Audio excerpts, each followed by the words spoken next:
Yang mulia Tuan Pengerusi Majlis, para hakim yang lagi bijaksana, guru-guru serta rakan-rakan sekalian, Assalamualaikum warahmatullahi wabarakatuh.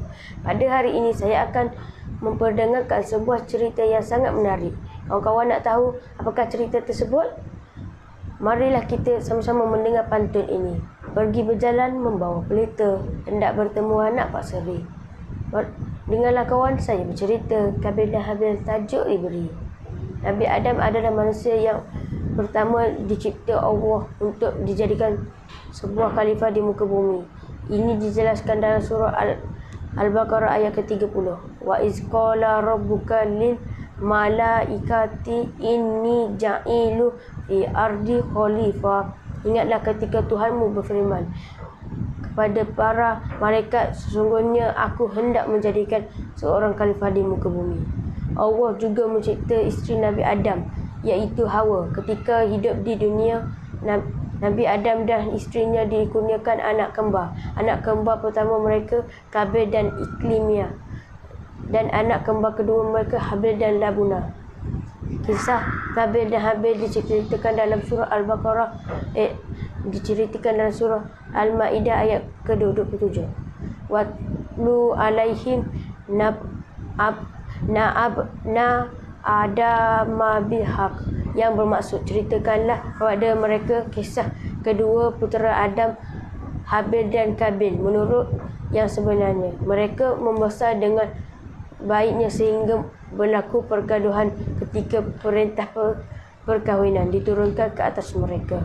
Dalam peristiwa ini, Kabil tidak bersetuju untuk berkahwin dengan Labuna, iaitu kembar Habil, kerana Labuna tidak cantik. Beliau ingin berkahwin dengan Iklimia yang lebih cantik. Allah telah menurunkan wahyu kepada Nabi Adam sebagai ingin menyelesaikan masalah ini. Kedua-dua mereka hendaklah menyediakan korban mereka di atas bukit, yang bermaksud sebagaimana firman Allah dalam surah Al-Maidah ayat ke-27. Iz qarraban qurbanan fatku bila minal ahadihima walam yuqbal minal akhar, yang bermaksud keduanya mempersembahkan korban maka diterima dari yang lain. Akhirnya Allah SWT menerima korban Habil, iaitu kambing biri-biri yang sihat dan terbaik. Ini bermakna Habil yang layak mengawini Iklimah. Cerita itu semakin memuncak kemarahan Kabil. Habil dia berkata, wahai saudaraku, sesungguhnya engkau sudah silap. Engkau telah keluar jalan kebaikan. Lebih baik engkau memohon keampunan kepada Allah. Tetapi Kabil tidak menghirau kata-kata Habil lantas membunuhnya.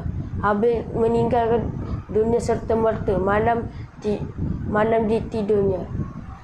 Dia merasa menyesal, tetapi sudah terlambat. Akhirnya hati Kabil merana sebagai firman Allah dalam surah Al-Maidah ayat ke-30. Fatawat lahu nafsuhu qatla akhihi fasbaha minal khosirin, yang bermaksud maka nafsu jahat Kabil mendorongnya sehingga dia tergemak membunuh saudaranya, lalu dia membunuhnya.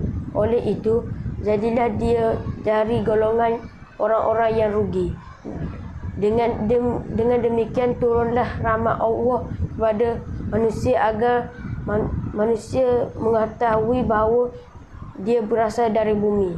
Tidak satu pun memberi faedah kepada mereka kecuali amal baik yang mereka lakukan. Pembunuhan Kabil ke atas Habil telah menjadikan Kabil seorang yang sesat dan jauh dari rahmat Allah. Antara pengajaran yang boleh kita ambil dari kisah ini adalah anak adalah anugerah Allah Subhanahu Wa Taala yang hendaklah kita didik dan didik dan ajar agar mereka menjadi insan yang berguna.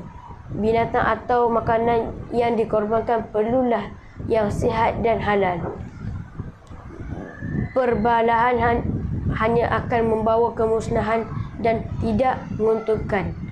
Sekian, terima kasih.